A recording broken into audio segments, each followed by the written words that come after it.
શહેરના કરદાતાઓને રાહત આપવાના હેતુથી એક યોજનાની જાહેરાત કરવામાં આવી છે, જેમાં મહેસાણા મહાનગરપાલિકાના બાકી વેરા ધારકો માટે એક સુવર્ણ તક છે। મહેસાણા મહાનગરપાલિકા દ્વારા વર્ષ 2026 માટે મિલકત વેરા તેમજ પ્રોફેશનલ ટેક્સ માટે વ્યાજ અને પેનલ્ટી માફી યોજના જાહેર કરવામાં આવી। ધારાસભ્ય મુકેશકુમાર ડી પટેલની રજૂઆત બાદ આ નિર્ણય લેવામાં આવ્યો।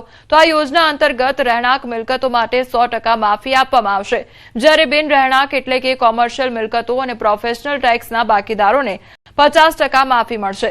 માત્ર બાકીદારો જ નહીં પરંતુ નિયમિત વેરો ભરનારા મિલકત ધારકો માટે પણ 10% વળતર યોજના લાગુ કરવામાં આવી છે।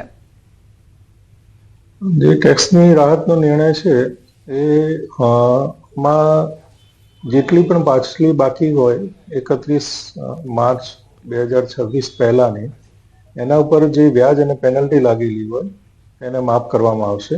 100% માફી રહેણાંક મિલકતો માટે મળશે। ગીર સોમનાથની વિવાદિત વીબી નાંદોડ બીએડ કોલેજના 60થી વધુ વિદ્યાર્થીઓએ ન્યાયની માંગ સાથે જૂનાગઢ ભક્ત કવિ નરસિંહ મહેતા યુનિવર્સિટી ખાતે વિરોધ નોંધાવ્યો હતો। કોલેજ સામે નકલી દસ્તાવેજોના આધારે છેતરપિંડીની એફઆઈઆર નોંધાતા વિદ્યાર્થીઓમાં ભારે રોષ જોવા મળ્યો છે। તો મામલો સામે આવતા યુનિવર્સિટીના કુલપતિએ કડક વલણ અપનાવ્યું છે। યુનિવર્સિટીએ સત્તાવાર જાહેરાત કરી છે કે જૂન 2025થી આ કોલેજની માન્યતા રદ કરી દેવામાં આવી છે। આ નિર્ણયથી 2023 થી 2026ની બેચના વિદ્યાર્થીઓના શૈક્ષણિક ભવિષ્ય પર પ્રશ્ન ચિહ્ન લાગી ગયું છે। વિદ્યાર્થીઓએ યુનિવર્સિટી તંત્રને આવેદનપત્ર આપી અન્ય કોલેજોમાં પ્રવેશની લેખિત ખાતરી માંગી છે। યુનિવર્સિટીએ પણ ખાતરી આપી છે કે પોલીસ તપાસમાં સહયોગ આપવામાં આવશે અને કોઈપણ વિદ્યાર્થીનું શૈક્ષણિક વર્ષ બગડવા દેવામાં નહીં આવે। છતાં વિદ્યાર્થીઓમાં ચિંતા યથાવત જોવા મળી રહી છે। બીએડ કોલેજ છે અને એનસીટી નું પ્રમાણપત્ર છે ઇનવેલિડ છે, માન્ય નથી।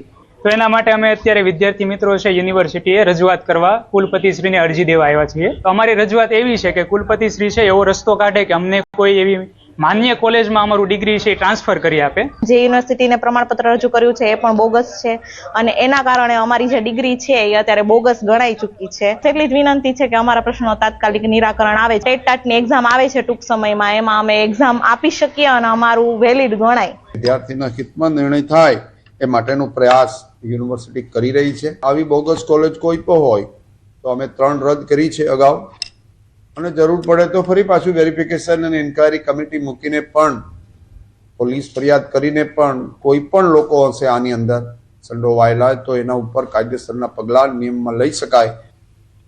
રાજ્ય સરકાર દ્વારા આરોગ્ય સેવાઓને વધુ મજબૂત બનાવવા મહત્વનો નિર્ણય લેવાયો છે।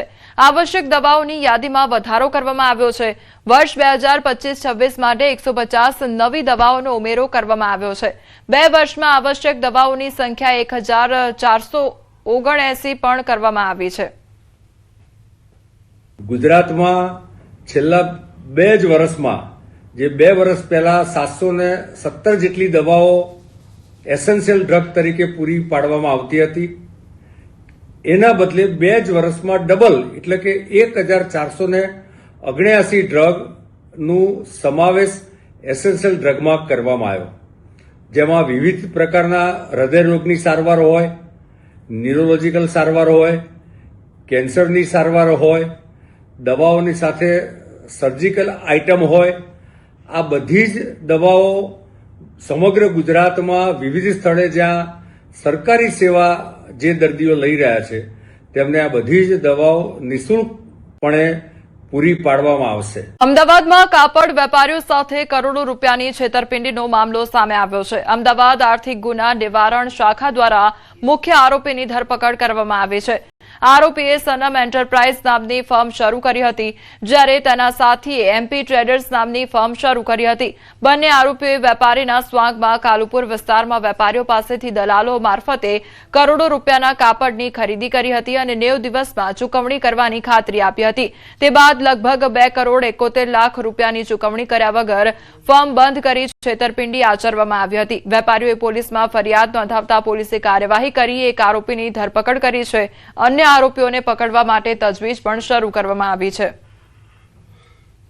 ફરિયાદીએ આમના ઉપર વિશ્વાસ રાખી અને કુલ 82 લાખ રૂપિયાનો માલ આપેલો અને તેની સામે આરોપીઓએ 9,50,000 રૂપિયા રકમ પરત આપેલી ને 72 લાખ રૂપિયા પરત આપેલા નહીં। ત્યાં 7 વેપારીઓ સાથે પણ આ કામના ત્રણેય આરોપીઓએ અને દલાલે ચારે જણાએ ભેગા થઈ અને કુલ 2,71,00,000નું ઉચાપતનો ગુનો કરેલો હોય, જે અંગેની ફરિયાદીએ ફરિયાદ આપતા ગુનો દાખલ કરી તપાસ કરવામાં આવી રહેલી છે. T20 વર્લ્ડ કપને લઈને ક્રિકેટ પ્રેમીઓમાં અનેરો ઉત્સાહ જોવા મળી રહ્યો છે. આવતીકાલે ભારત અને ન્યૂઝીલેન્ડ વચ્ચે ફાઇનલ મુકાબલો, ત્યારે ફાઇનલ મેચ જોવા ક્રિકેટ રસિકો ગુજરાતમાં ઉમટ્યા છે. ફાઇનલ મેચ જોવા USA થી આવ્યા છે અમદાવાદમાં અશ્વિન પટેલ અને ભારતી પટેલ આવ્યા છે અમદાવાદમાં. ત્યારે પટેલ પરિવાર જ્યાં મેચ હોય તે દેશમાં પહોંચે છે મેચ નિહાળવા માટે. 2002 થી આજ સુધી અંદાજે 20 જેટલા દેશોમાં ભારતની મેચ જોવા માટે પહોંચ્યા છે. અનેક ખેલાડી સાથે ફોટો અને યાદગાર વાત પણ તેમના દ્વારા જણાવવામાં આવી છે. T20 વર્લ્ડ કપની હર કોઈ રાહ જોઈ રહ્યું છે. આવતીકાલે આ મેચ યોજાવાની છે, એટલે કે ભારત અને ન્યૂઝીલેન્ડ વચ્ચેની ફાઇનલ મેચની આતુરતાપૂર્વક રાહ જોઈ રહ્યા છે. પરંતુ ક્રિકેટ પ્રેમીઓ એવા છે કે દેશ નહીં દુનિયાના સીમાડાથી ભારતમાં ગુજરાતમાં આવી રહ્યા છે આ ફક્ત મેચ નિહાળવા માટે. એવા જ અશ્વિનભાઈ પટેલ કે જેઓ USA વસે છે, USAના નાગરિક છે, મૂળ ભારતીય છે, મૂળ ગુજરાતી છે, પરંતુ ત્યાંથી સ્પેશિયલ મેચ જોવા માટે ગુજરાત આવ્યા છે, વતનમાં આવ્યા છે. તેમની સાથે વાત કરીશું. અશ્વિનભાઈ, વતનમાં મેચ જોવાનો અનેરો આનંદ, કેટલા દેશોમાં અત્યાર સુધી મેચ જોઈ છે તમે? સ્પેશિયલ મેચ હોય ત્યાં પહોંચી જાવ છો, કેટલી મેચો જોઈ? અત્યાર સુધી સ્ટાર્ટ થઈ ત્યાં સુધીમાં 2002થી શરૂ કરી આજ જે 2026 એમાં 2002માં વેસ્ટ ઇન્ડિઝ, 2007 T20 વર્લ્ડ કપની શરૂઆતમાં સાઉથ આફ્રિકા, ત્યારે પછી 2013માં ફરી West Indies, 2019 England, India versus ન્યૂઝીલેન્ડની જે સેમિફાઇનલ બનેલી આપણે હાર્યા, અને ઇંગ્લેન્ડ વર્સિસ ન્યૂઝીલેન્ડ જે ફાઇનલ 2 વખત ટાઈ થઈ એ જોઈ. એ પછી 2023 ન્યૂઝીલેન્ડમાં ગયા, ત્યાં પાંચ સિરીઝની વનડે જોઈ. અને આ વખત ખરેખર ભારતમાં T20 વર્લ્ડ કપ, અને અમાય પહેલાં આવ્યા નેધરલેન્ડ સામે જોઈ, બીજી match south Africa Ahmedabad Modi stadium, Chennai ગયા, કલકત્તા ગયા, મુંબઈ ગયા ગઈકાલે સેમિફાઇનલ, અને કાલે હવે ફાઇનલ માટે રાહ જોઈને બેઠા છીએ. ક્રિકેટ રસિકો દૂર દૂરથી ક્રિકેટ નિહાળવા માટે આવતા હોય છે, અને આ ફેમિલી USA રહે છે. 2002થી જ્યાં મેચ હોય છે ત્યાં પહોંચી જાય છે. જે હોટલની અંદર ક્રિકેટરો રહેતા હોય છે તે જ હોટલમાં રહેવાનો પ્રયાસ કરે છે, અને તે જ હોટલમાં રહે છે. અને ત્યાંથી આ ક્રિકેટ લવરો તે પોતાની જે દેશ માટેનું જુનૂન હોય છે, દેશ માટેનો જજ્બા હોય છે તે કાયમ રાખે છે, અને આ મેચ નિહાળવા માટે પહોંચી જતા હોય છે, અને તે પોતાની વાતો જે છે તે કરી રહ્યા છે. ખાતે આવેલા બાભરકોટ માર્કેટિંગ યાર્ડમાં તુવેરના પાકની ટેકાના ભાવે ખરીદીનો વિધિવત શુભારંભ કરવામાં આવ્યો. તો બોટાદ જિલ્લાના ખેડૂતોને લાભ મળે તે માટે ભારત સરકારની PSS યોજના હેઠળ ગુજકો માસોલ અને નાફેડના સહયોગથી ખરીદી શરૂ કરાઈ છે. તુવેરનો ટેકાનો ભાવ પ્રતિ ક્વિન્ટલ 8,000 રૂપિયા અને પ્રતિમણ 1,600 રૂપિયા નક્કી કરવામાં આવ્યો છે, જ્યારે હાલ બજારમાં પ્રતિમણ આશરે 1,400 રૂપિયાનો ભાવ ચાલી રહ્યો છે. એટલે ખેડૂતોને પ્રતિમણ લગભગ 200 રૂપિયાનો વધારાનો લાભ મળી રહ્યો હોવાથી ખેડૂતોમાં ખુશી જોવા મળી રહી છે. માર્કેટિંગ યાર્ડના ચેરમેન મનહરભાઈ માતરિયા અને આગેવાનોની હાજરીમાં દીપ પ્રાગટ્ય અને પૂજન સાથે કાર્યક્રમ યોજાયો હતો. તુવેરની ખરીદીની આજે બોટાદ જિલ્લાની અંદર શરૂઆત થઈ છે. બોટાદ ખાતે કુલ 300 અરજીઓ ખેડૂતોએ કરેલ છે.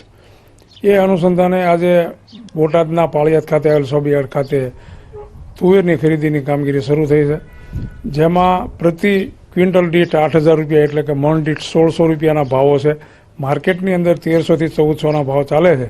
ત્યારે ખેડૂતોએ જે લોકોએ નોંધણી કરાવી છે એવા ખેડૂતોને મણે 200 રૂપિયા જેવી માતબર રકમ મળશે. ચાણ સારા ભાવથી થઈ રહ્યું છે, 1,600 રૂપિયા ભાવ મળે છે. બજારમાં નીચા ભાવ છે, અહીં સારા ભાવ છે. પેલા નોંધણી કરાવી હતી, કાલે મેસેજ આવ્યો હતો, પછી ફોન આવ્યો હતો, અને આજે હું લઈને આવ્યો છું તુવેર.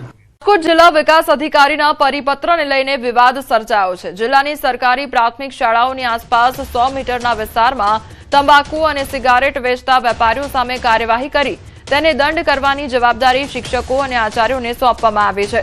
આ નિર્ણયનો પ્રાથમિક શિક્ષક સંઘે વિરોધ કર્યો છે અને પરિપત્ર પરત ખેંચવાની માંગ પણ કરી છે. શિક્ષકોનું કહેવું છે કે હાલ તેઓને SIRની કામગીરી, વસ્તી ગણતરી તથા બોર્ડ પરીક્ષાની ફરજોની જવાબદારીઓ સોંપવામાં આવી છે. હવે વધુ એક કામગીરી સોંપવાથી શૈક્ષણિક કાર્ય પર અસર પડી શકે છે. આ સિવાય દંડ વસૂલવાની કામગીરી દરમિયાન વેપારીઓ સાથે ઘર્ષણ થવાની શક્યતા છે અને તેનાથી કાનૂની વિવાદ પણ ઊભા થઈ શકે છે. તો રાજકોટ જિલ્લા પંચાયત હસ્તક આવતી શાળાઓમાં હાલ અંદાજે 5,500 થી વધુ શિક્ષકો કાર્યરત છે. શાળાની આસપાસ તમાકુ વેચાણ ન થવું જોઈએ એ બાબત સાથે અમે સમજ છીએ. લોકજાગૃતિના કોઈ કામ હોય, લોકજાગૃતિ બાબતે કોઈ રેલી કરવાની હોય, કોઈ સેમિનાર કરવાના હોય તો એમાં શાળાના શિક્ષકો, બાળકો કે આચાર્યને જવાબદારી સોંપવામાં આવે તો ખૂબ સારી રીતે એમાં ખંતી કરે. પણ દંડ કરવાની જવાબદારી છે એ આચાર્ય જો કરશે તો ગામ લોકો સાથે સંઘર્ષ, દુકાનદાર સાથે સંઘર્ષ થવાની શક્યતા રહેલી છે.